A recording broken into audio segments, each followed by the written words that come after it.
NPM 220100310003.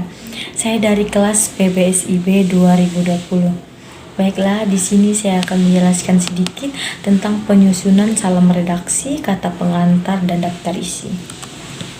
Yang pertama ada definisi salam redaksi.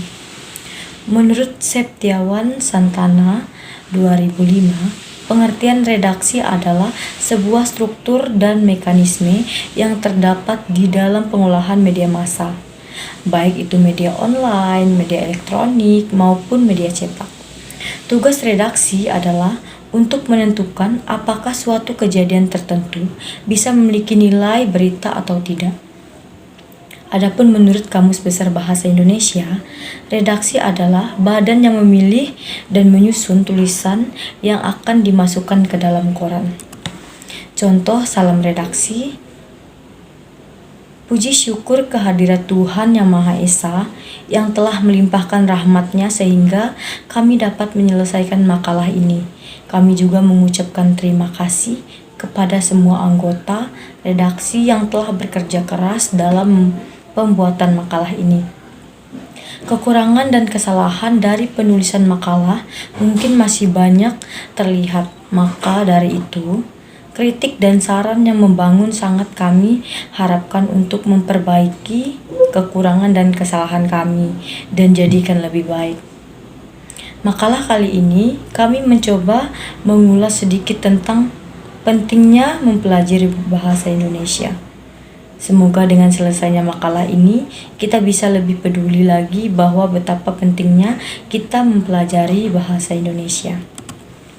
Yang kedua ada pengertian kata pengantar.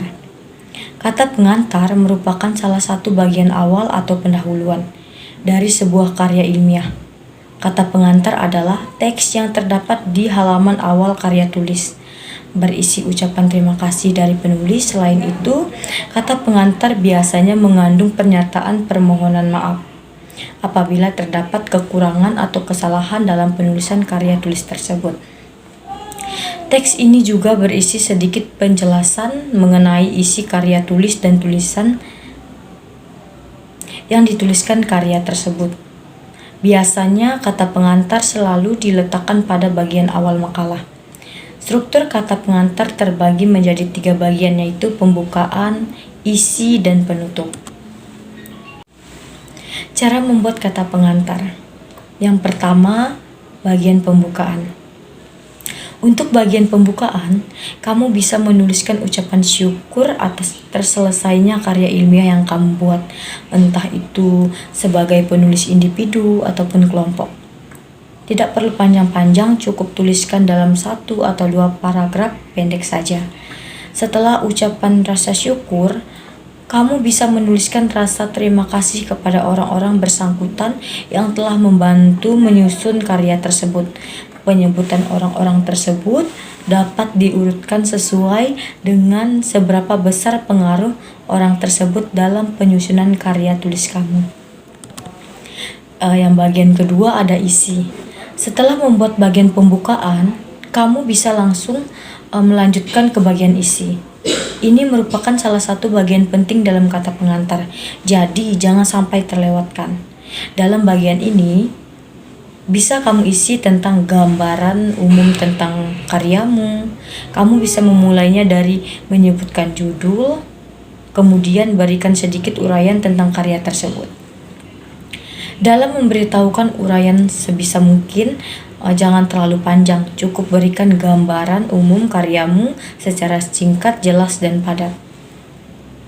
Kalau bisa, kamu juga harus membuat uraian tersebut menarik minat pembaca, sehingga para pembaca akan makin penasaran dan tertarik untuk membaca karya tersebut sampai akhir. Bagian yang ketiga, bagian penutup. Di bagian ini, kamu bisa mengisikan dengan permohonan maaf dan harapan ke depannya. Untuk apa menulis permohonan maaf? Dalam penelitian sebuah karya tulis, pasti penulis sebagai manusia biasa melakukan satu atau beberapa kesalahan. Oleh karena itu, apabila para pembaca menemukan kesalahan tersebut di kemudian hari, penulis sudah memberikan permohonan maaf atau kesalahan tersebut. Setelah permohonan maaf kamu dapat menambahkan harapan kamu terhadap karya tulis atau makalah tersebut ke depannya. Jangan lupa juga untuk menuliskan tempat dan tanggal penulis serta nama penulis atau tim penyusun di bagian akhir kata pengantar. Yang keempat, bagian kesimpulan. Sesuai definisinya, kata pengantar digunakan untuk mengantarkan pembaca karyamu untuk memahami seperti apa kamu menulis karya tersebut. Definisi daftar isi. Daftar isi merupakan urutan judul pada tiap bab beserta halaman yang terdapat pada sebuah buku atau bentuk tulisan lainnya. Fungsi daftar isi yaitu untuk memudahkan kita mencari judul penulis secara cepat tanpa harus mencari satu persatu. Atau dengan kata lain, daftar isi yang terdapat dalam sebuah dokumen berfungsi sebagai peta bagian pembaca, sehingga membuat pembaca lebih mudah untuk menemukan informasi dalam dokumentasi berdasarkan judul dan nomor halaman. Daftar isi yang baik harus disusun dengan baik, mudah dibaca, dan mudah digunakan.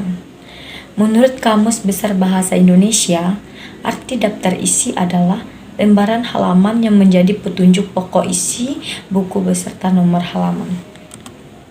Contoh daftar isi karya ilmiah kalian bisa lihat di buku yang kalian baca. Baiklah, hanya ini penjelasan dari saya ucapkan terima kasih.